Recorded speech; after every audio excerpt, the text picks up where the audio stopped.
saya Ronaldo Fiscagosta dari calon juru bergerak angkatan 11. Di sini saya akan melaksanakan praobservasi untuk aksi nyata modul 2.3 coaching untuk supervisi akademik. Jadi saya hari ini bersama dengan Ibu Sri Wayuningsih, seorang guru IPA di SMP 1 Musuh Lampung. Baik Bu, mohon izin untuk praobservasi karena nanti saya akan melaksanakan observasi di kelas dari Ibu. Jadi ketika mengadakan pembelajaran, saya akan melaksanakan observasi untuk melihat, bukan bermaksud untuk menilai, tapi hanya sebatas untuk mengobservasi. Baik, apakah bersedia Bu? Siap, bersedia. Baik, jadi yang ingin saya tanyakan pertama, untuk tujuan pembelajarannya apa ini yang akan dicapai?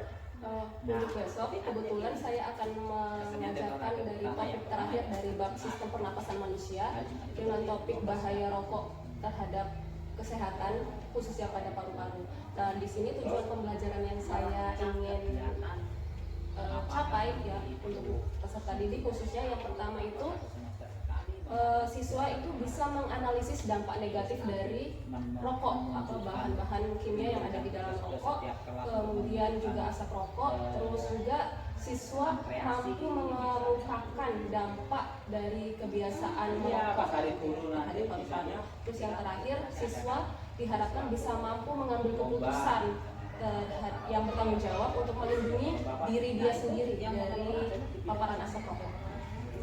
Jadi ini sebetulnya materi yang sangat baik ya untuk anak-anak karena dia berkaitan dengan kesehatan siswa. Jadi tadi saya ulangi kembali tujuan dari pembelajaran buku tadi supaya siswa bisa mengetahui bahaya dari rokok, kemudian bahaya dari asap rokok dan juga dampak dari asap rokok dan bahkan dapat mengambil keputusan dari hal-hal tersebut. Nah selanjutnya untuk model pembelajaran yang digunakan apa ini ya? Ini berbasis masalah, pembelajaran berbasis masalah. Problem based learning. Iya. Jadi langkah pembelajarannya disesuaikan dengan sintak model problem based learning. Nah, baik. Selanjutnya untuk area pengembangan yang hendak dicapai. Untuk area pengembangan yang ingin dicapai ya tadi sesuai dengan tujuan pembelajaran itu ya tadi saya ingin menanamkan kepada siswa tentang bahaya dari asap rokok baik nanti dari perokok aktif ataupun perokok pasif sehingga nanti siswa bisa mengambil keputusan nanti pas saat mereka jadi dewasa apakah mereka mau menjadi perokok atau menjadi non perokok itu diharapkan ya mereka bisa mengambil keputusan yang bertanggung jawab untuk kesehatan diri mereka sendiri dan orang lain. Sudah saya catat strategi yang digunakan, area pengembangan yang hendak dicapai. Kemudian adakah strategi khusus yang digunakan dalam pembelajaran ini, misalnya diferensiasi atau menerapkan? Oh iya, sebelum saya melaksanakan pembelajaran ini, saya sudah menyusun dulu ya asesmen awal ini di pra pembelajaran.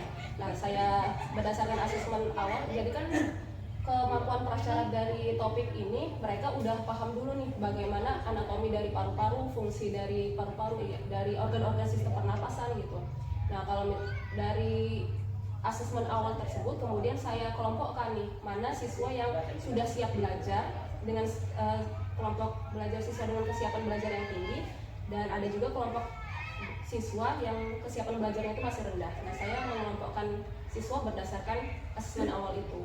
Nah, kemudian nanti di pembelajarannya saya bedakan. Jadi saya menggunakan diferensiasi konten nih. Untuk lembar kerja yang mau dikerjakan oleh kelompok siswa dengan kesiapan belajar tinggi dengan kelompok siswa dengan kesiapan belajar rendah itu berbeda. Nah, tentunya yang kesiapan belajar tinggi lebih kompleks permasalahannya dibandingkan dengan siswa dengan kesiapan belajar rendah. Setelah selesai, berarti ini strategi pengembangan yang digunakan yang berdasarkan asesmen awal tadi ialah diferensiasi dan difokuskan pada diferensiasi konten. Baik, selanjutnya untuk penilaian yang tadi sebetulnya sudah disinggung. Untuk penilaiannya tentu itu yang saya rancang itu kan tadi ada asesmen awal ya. Nah, kemudian ada asesmen formatif, nanti siswa refleksi, mengisi lembar refleksi dari apa yang sudah mereka pelajari hari itu, kemudian apa yang ingin mereka ketahui, terus apa yang mungkin mereka yang belum paham gitu. Nanti saya buat lembar refleksinya. Kemudian ada asesmen sumatif juga, apa dari lembar observasi kinerja siswa, saya mengobservasi. Nah, kemudian ada tes tertulis juga. Sangat banyak ini, sangat kompleks ya Bu, yang mengukur pencapaian terus pemahaman siswa tersebut. Nah, baik, ini untuk kelas yang akan dimasuki itu kelas 8 ya. 8. Kemudian pelaksanaan rencana hari ini. Hari Selasa. Hari Selasa tanggal 5 Bu ya. Iya. Baik, mungkin itu saja yang dapat saya laksanakan hari ini untuk observasi. Semoga kegiatan pembelajaran nanti hari Selasa berlangsung dengan baik, lancar dan dapat mencapai tujuan pembelajaran yang diharapkan. Baik, mungkin itu saja Bu Sri. Terima kasih atas kesediaannya. Saya akhiri, wassalamualaikum warahmatullahi wabarakatuh. Waalaikumsalam warahmatullahi wabarakatuh.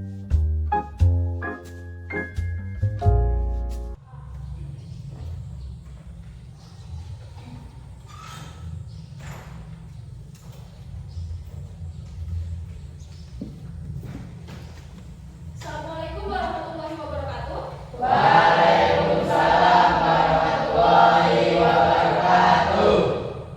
Halo, gimana kabarnya? Alhamdulillah baik. Oke, sebelum kita mulai kegiatan belajar hari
Hafiz, kenapa? Apa bahagia hari ini? Oh, bisa lebih. Oke. Kalau Reza, boleh saya tahu kenapa Reza pilih emoji yang marah begitu? Oke, jadi kan sisanya ini kelompoknya bahagia ya. Nanti tularkan bahagianya ke Reza. Semoga nanti moodnya Reza naik. Oke, kelompok sini. Boleh ditunjukkan emojinya apa? Terus kamu apa? Oke, bahagia semua kelompok ini. Satria, what makes you happy? Apa yang buat kamu bahagia hari ini? Karena pelajaran IPA yang sangat menyenangkan. Ya, serius. Oke, alasannya bagus ya. Membuat saya terharu. Oke, yang kelompok ini apa? Boleh diangkat emojinya? Wahyu, apa yang mau diputar-putar? Apa? Happy. Yunus, kenapa kamu bahagia hari ini? Banyak. Jajannya banyak. Udah habis berapa pagi ini? 2. Udah habis 2.000. Kalau Nina, rasanya hari ini apa? Apa kamu pilih apa? Saya bahagia. Kenapa bahagia? Kemarin kamu sakit udah sembuh? Udah, alhamdulillah. Makan apa? Dijaga ya sekarang. Oke, mungkin ada beberapa teman kita yang masih emosinya belum bahagia tadi ada ya, masih marah. Itu valid ya, perasaan sedih, perasaan marah itu perasaan yang valid. Cuma kita boleh nggak berlarut-larut lama di dalam perasaan negatif itu? Nggak boleh ya. Nah, terus jadi kita harus memikirkan nih hal-hal kecil yang bisa kita syukuri. Kalau kita sering bersyukur, kita kan insya Allah semakin bahagia. Ya meskipun tadi pagi sarapan pakai menu favorit, itu kan bisa jadi alasan kita untuk bahagia gitu ya. Stay happy guys. Oke, jadi hari ini kita masuk ke topik terakhir dari bab sistem pernafasan ya. Kita bakal belajar kenapa rokok itu bahaya bagi tubuh kita. Nah, sekarang di sini ada 2 gambar. Bisa dilihat di sini gambar apa? Ada orang yang lagi merokok. Gambar yang ini? Nah, sekarang saya mau tanya nih, kalau misalnya kalian berada di posisi mereka, apa yang mau kalian pilih? Ada yang mau jadi kayak gambar pertama? Beneran? Ada nggak? Jujur? Ayo, ada nggak yang mau jadi perokok nanti pas udah dewasa? Nggak ada, jadi semua sekelas ini mau jadi tidak merokok gitu? Nah, jadi kalau misalnya nih, kalau seseorang memilih untuk merokok, kira-kira konsekuensi atau akibatnya apa ya? Paru-parunya kotor, paru-parunya rusak, terus habis itu apa lagi? Duitnya habis, kantong kering gitu ya. Kena kantong paru-paru, kena juga kantong kering gitu ya. Nah, terus kalau misalnya kalau kalian memilih untuk tidak merokok, ada juga nggak konsekuensi atau akibatnya? Uangnya utuh, ya. Uangnya utuh terus iya, terus tetap sehat, paru-paru tetap sehat ya. Nah, itu ya. Jadi setiap pilihan yang kita pilih itu punya konsekuensinya masing-masing. Ya kalau misalnya kita memilih untuk merokok, ya berarti konsekuensinya banyak konsekuensi yang buruk. Kalau kita memilih untuk tidak merokok, nanti konsekuensi yang kita dapat ya konsekuensi yang baik-baik ya.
displaying these two sets of lungs.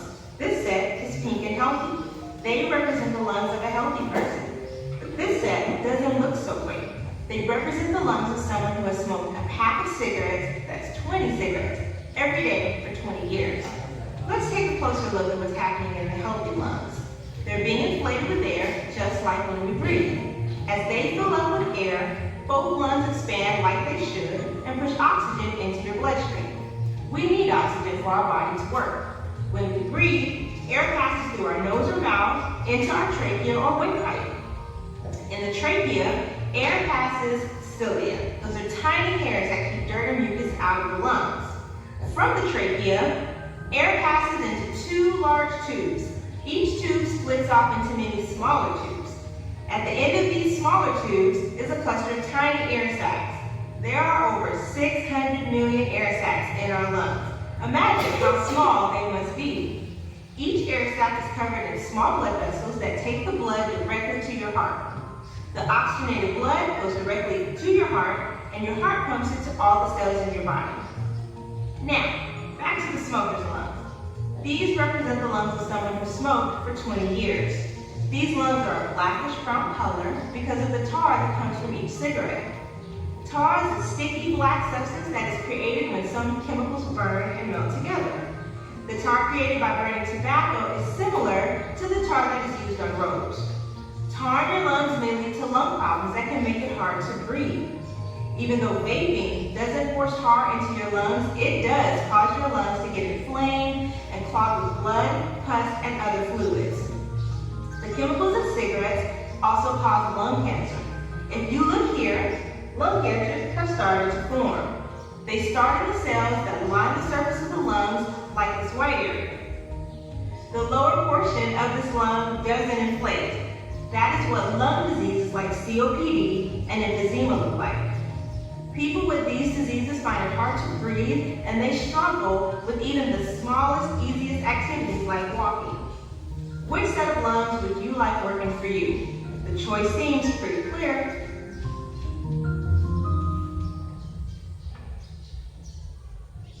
Oke, kita udah tonton ya videonya bersama-sama. Tadi ditampakkan dalam video itu ada apa? Ada dua paru-paru. Paru-paru yang pertama dari paru-paru ke perokok. Tadi gimana kondisi paru-paru perokok yang besar? Warnanya? Terus kalau yang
Oke, sampai sini ada yang ditanyakan?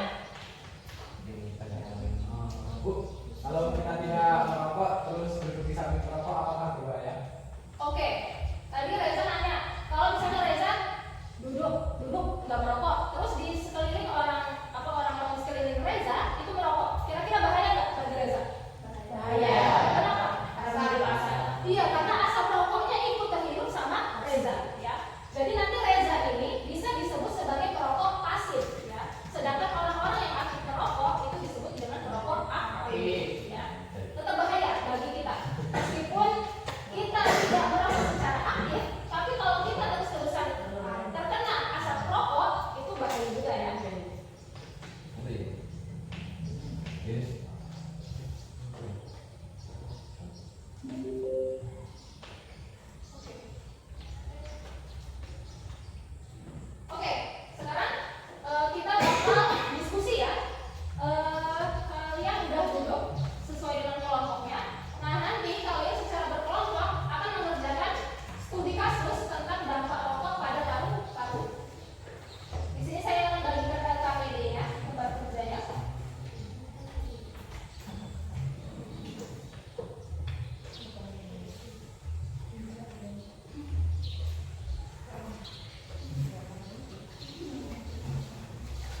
Zat yang terkandung dalam rokok Ada apa aja?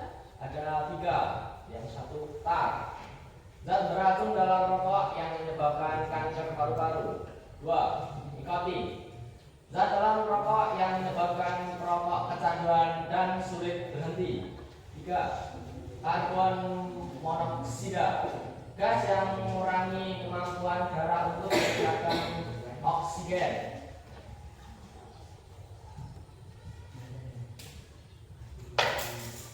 Kerusakan paru-paru akibat merokok. 1. Kanker paru-paru.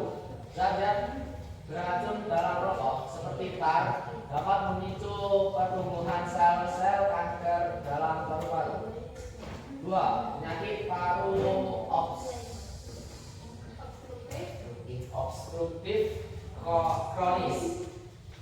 Rokok dapat merusak saluran pernapasan dan menyebabkan penyakit jangka panjang seperti penyakit paru obstruktif kronis. 3. Penurunan fungsi paru-paru. Gas beracun dari rokok seperti karbon monoksida dapat mengurangi fungsi paru-paru dalam menyerap oksigen.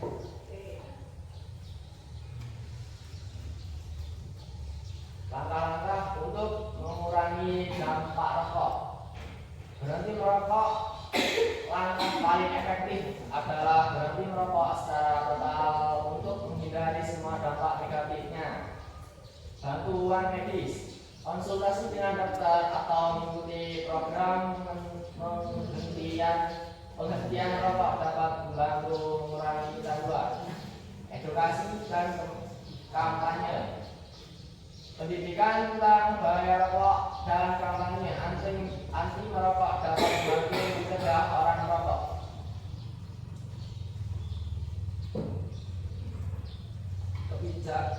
Kebijakan publik terkait penggunaan rokok. Larangan merokok di tempat umum. Kebijakan ini bertujuan untuk melindungi masyarakat dari paparan asap rokok di tempat umum. Peringatan kesehatan pada kemasan rokok. Gambar peringatan pada kemasan rokok berfungsi mengingatkan konsumen tentang bahaya rokok. Kampanye anti merokok. Pemerintah harus melakukan kampanye edukasi tentang bahaya rokok, terutama kepada generasi muda. Terima kasih. Minum teh sambil makan roti. Di pinggir jalan duduk dengan kawan. Merokok cuma merusak diri. Sehat itu jauh lebih keren kawan.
Dampak dari zat berbahaya terhadap paru-paru. 1. Kerusakan alveolus. Rokok merusak alveolus dan menyebabkan kesulitan bernapas. 2. Kanker paru-paru. Tar pada rokok dapat menyebabkan pertumbuhan sel yang tidak normal di paru-paru yang dapat memicu kanker.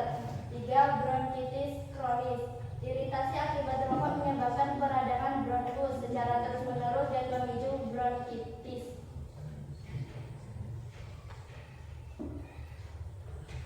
Solusi mengurangi dampak rokok. 1. Berhenti merokok. Berhenti merokok sepenuhnya untuk menghindari resiko kesehatan. 2. Menggunakan terapi pengganti nikotin. Gunakan terapi pengganti nikotin untuk membantu berhenti merokok. 3. Dukungan keluarga dan teman. Dukungan dari keluarga dan teman sangat membantu proses berhenti merokok agar lebih berhasil. Kebijakan pengendalian rokok. Kebijakan kawasan bebas rokok. Pemerintah perlu melarang perokok di tempat umum untuk melindungi kesehatan masyarakat. 2. Pajak tinggi untuk rokok. Pemerintah perlu menaikkan harga rokok melalui pajak untuk mengurangi jumlah rokok. 3. Pembatasan iklan rokok. Pembatasan iklan rokok membuat rokok kurang menarik bagi remaja dan masyarakat umum. Terima kasih. Ke pasar beli buah mangga. Mangga segar warnanya kuning. Merokok itu bukan gaya, jaga paru-paru itu lebih penting. Oke.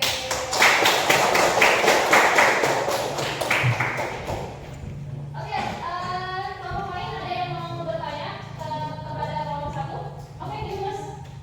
Katanya rokok itu kan membunuh, tapi kok ada kakek atau nenek yang umurnya masih panjang meskipun merokok? Oke, Yunus tadi nanya. Biasanya kan kita dibungkus rokok itu katanya rokok membunuh. Tapi kenapa ada kakek-kakek sama nenek-nenek tetap aja umurnya panjang meskipun mereka merokok? Gimana kira-kira? Mungkin aja kakek nenek yang udah tua itu gaya hidupnya sehat, sehingga kaki sehingga yang mereka itu memang merokok ditambah gaya hidupnya nggak sehat. Misalnya suka makan makanan yang berlemak atau manis, terus habis makan merokok, terus suka ngopi, suka begadang, nah itu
Jangan diskusi.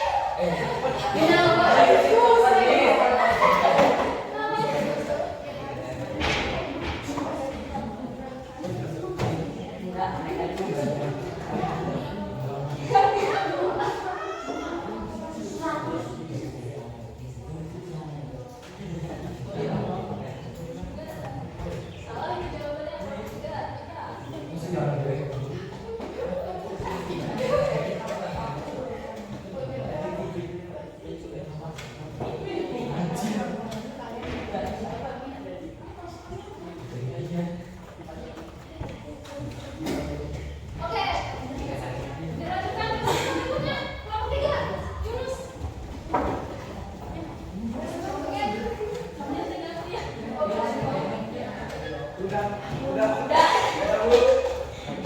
Oke, yang selesai duluan adalah kelompok 1.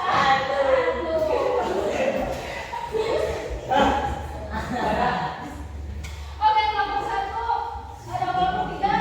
Oh, kelompok 3 terakhir. Berapa? Oke. Jadi tadi kita akan juara satunya siapa, kelompok berapa?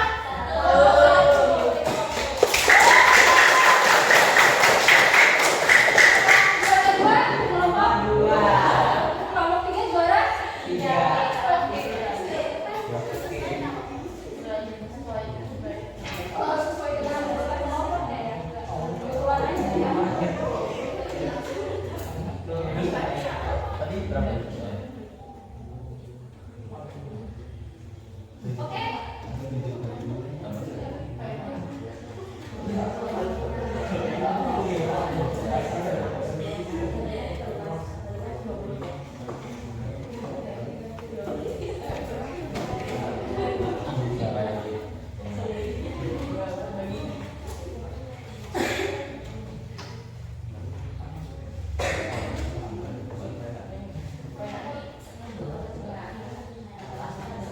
Oke, sekarang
paru-paru. Oke, dengarkan ya. Dengarkan dengan seksama. Oke? Saya mulai dengan kata pagi. Di Kelas.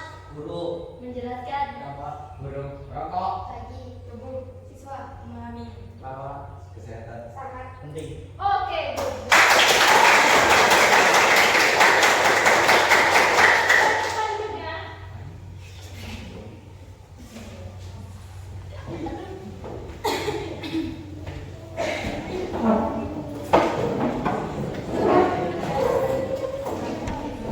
oke, apa kalau pembelajaran kita sudah habis sampai hari ini?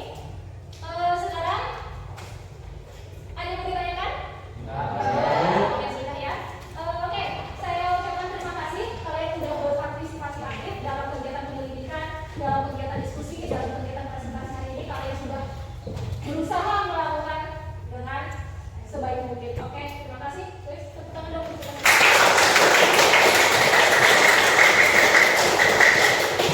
Oke, kalau begitu saya akhiri. Wassalamualaikum warahmatullahi wabarakatuh.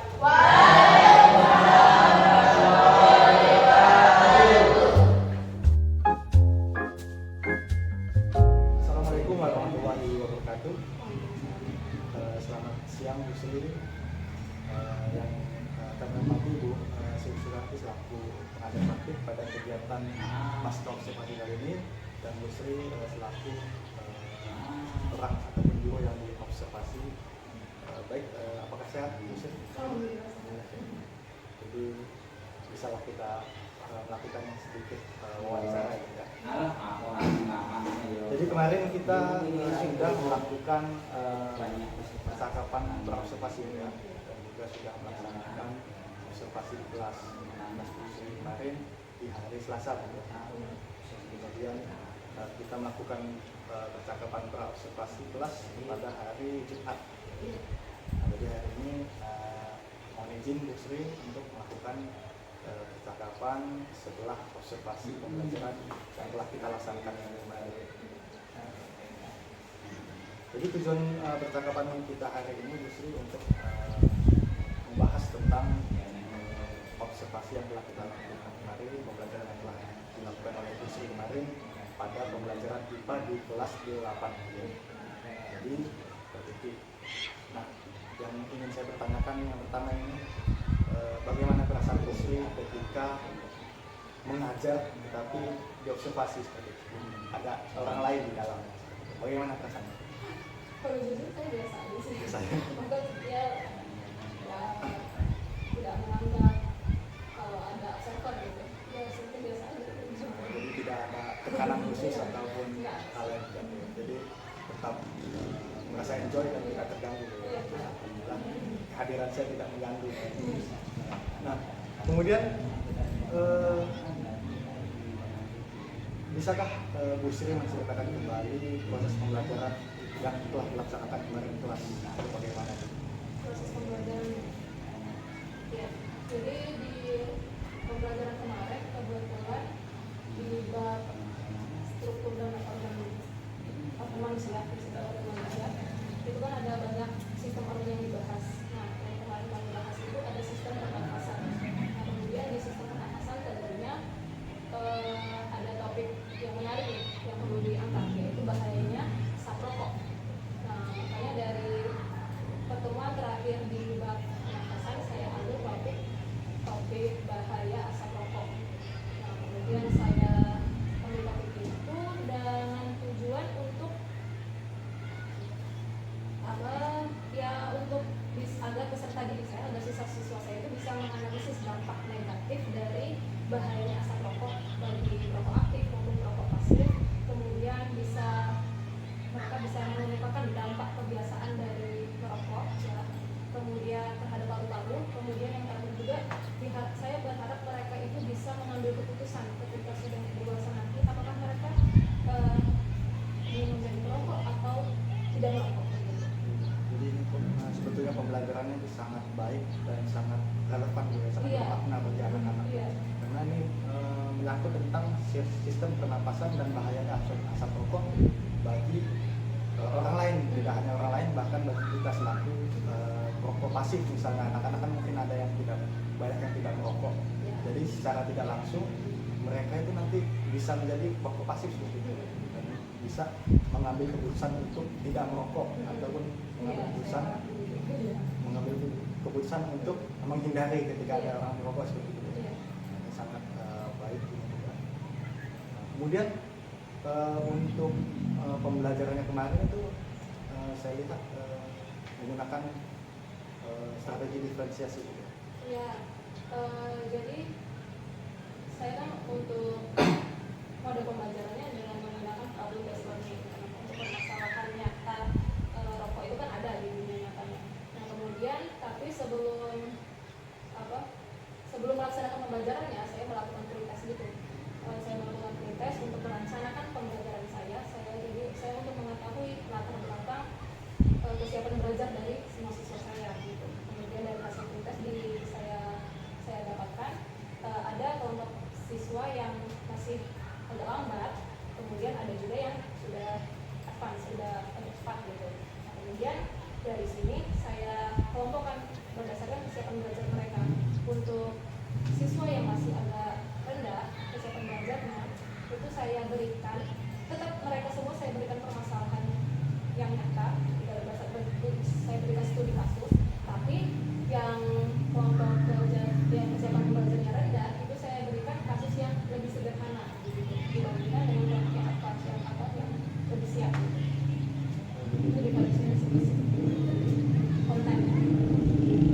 Justru memang setelah pembelajaran pada saat saya observasi itu memang sudah menerapkan model pembelajaran PBL dan juga melaksanakan diferensiasi proses, apalagi memang sudah dilakukan pretest oleh industri ya. Jadi insya Allah diferensiasi proses ini memang tepat dibutuhkan oleh peserta didik.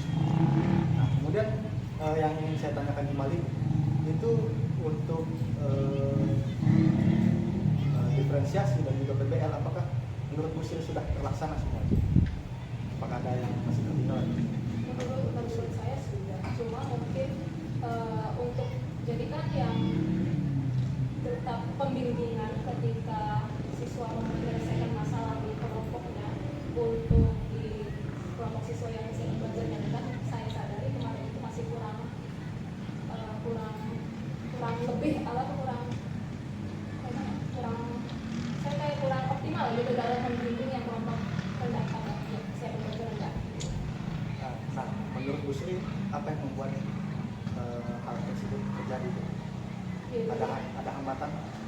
Ya, jadi ketika target belajarnya kan mereka mempresentasikan dari hasil masalah yang sudah diberikan, terus mereka memasukkan masalah yang diberikan. Nah, kemudian saya lihat dari hasil presentasi untuk kelompok yang kesiapan belajar yang rendah itu masih agak kurang. Ketika mereka diberikan pertanyaan dari kelompok yang lain, mereka belum untuk menjawab pertanyaannya belum seberapa lancar. Jadi presentasi ataupun hasil yang ditampilkan oleh siswa di kelompok rendah itu masih kurang. Itu kalau Bu Sri lihat itu disebabkan apa? Ya, bisa jadi karena pembimbingan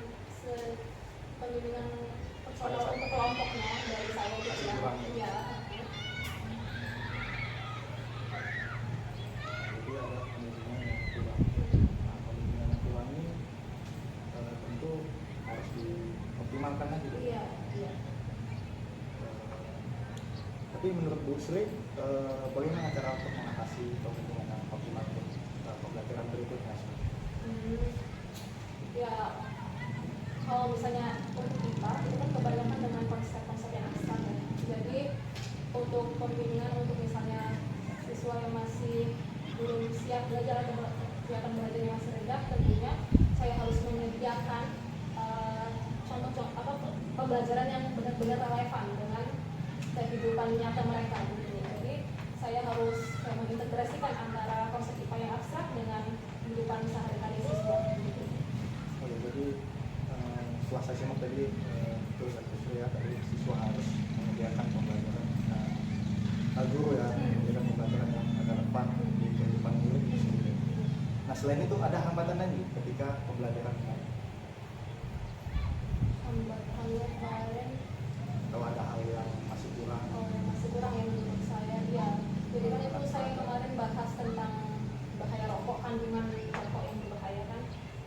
saya kurang belum membawa kayak media nyatanya, itu contoh nyatanya. Itu kan kalau di bungkus rokok itu kan ada banyak kandungan-kandungan yang yang kami misalnya nikotin berapa gram gitu, terus ada peringatan-peringatan yang berbahaya juga. Itu kalau misalnya dibawa ke kelas itu pasti lebih bagus sih. Ya, jadi siswa bisa lebih Bisa mengamati secara langsung. bisa langsung, dan ini bisa kita terapkan di pembelajaran berikutnya. Nah, selanjutnya menurut Bu Sri, kapan memulai untuk memperbaiki hambatan yang ada tadi?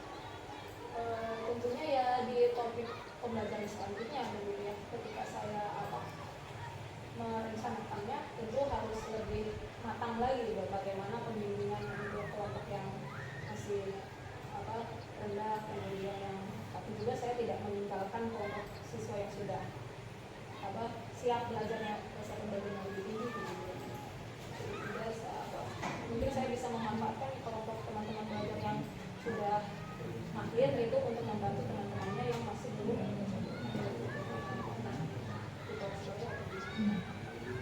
Itu langkah yang akan dilaksanakan ke depannya dan juga akan dilaksanakan di pembelajaran berikutnya. Tapi untuk pembelajaran berikutnya apa masih di topik yang sama? Enggak, udah setelah ini kami masuk ke fisika. Nah, kemudian adakah komitmen dari Bu Sri untuk rencana aksi nanti? Misalnya tadi seperti tadi menyediakan alat peraga dan segala macam, ada komitmen lain? Ya komitmen saya untuk melaksanakan pembelajaran IPA yang relevan sih. Ya, itu tadi yang sudah saya jelaskan tadi, yang IPA yang konsepnya terlalu abstrak, saya harus bekerja keras untuk mengintegrasikan konsep IPA tadi dengan kehidupan sehari-hari siswa. Nah, kemudian ya saya berkomitmen untuk menggunakan media, alat bantu yang bisa memudahkan dalam menyampaikan konsep-konsep IPA yang abstrak itu. Kemudian ya saya menggunakan pendekatan pembelajaran yang semenarik mungkin, itu saya berkomitmen untuk melakukan. Jadi komitmen yang disampaikan oleh Bu Sri itu sangat baik dan sangat relevan terkait dengan pembelajaran IPA itu sendiri.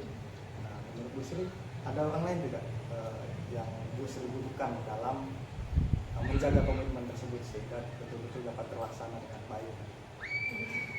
Ada tidak dibutuhkan tidak pihak-pihak lain seperti rekan sejawat atau murid atau kepala sekolah?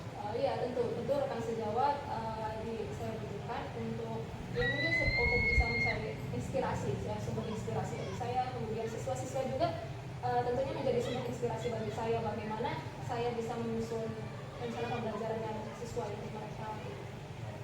Jadi ada keterkaitan ataupun kolaborasi dengan pihak lain, khususnya rekan sejawat dalam menyajikan pembelajaran tersebut.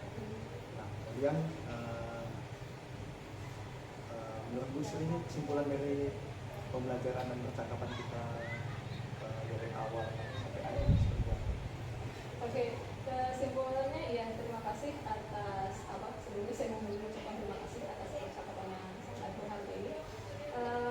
Jadi dari awal saya sudah menyampaikan bagaimana sih cara merencanakan dan melaksanakan pembelajaran yang sesuai dengan kebutuhan murid, dan bagaimana guru harus melakukan komitmen untuk merencanakan dan melaksanakan pembelajaran yang sesuai dengan kebutuhan murid. Terus perlunya bagi guru untuk berefleksi selalu setiap selesai pembelajaran agar mengetahui apa sih kelebihan dan kekurangan dari kegiatan pembelajaran yang sudah dilaksanakan. Baik, kesimpulan yang diberikan oleh Bu Sri, jadi memang kita harus senantiasa berefleksi setelah pembelajaran berlangsung, tidak hanya ketika pembelajaran selesai ya selesai. Baik Bu Sri, terima kasih atas waktu yang telah diberikan kepada saya dan kami.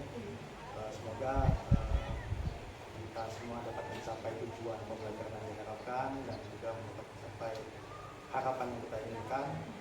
Dan semoga tetap semangat dalam memajukan pendidikan di Kabupaten Sigi. Terima kasih Bu Sri.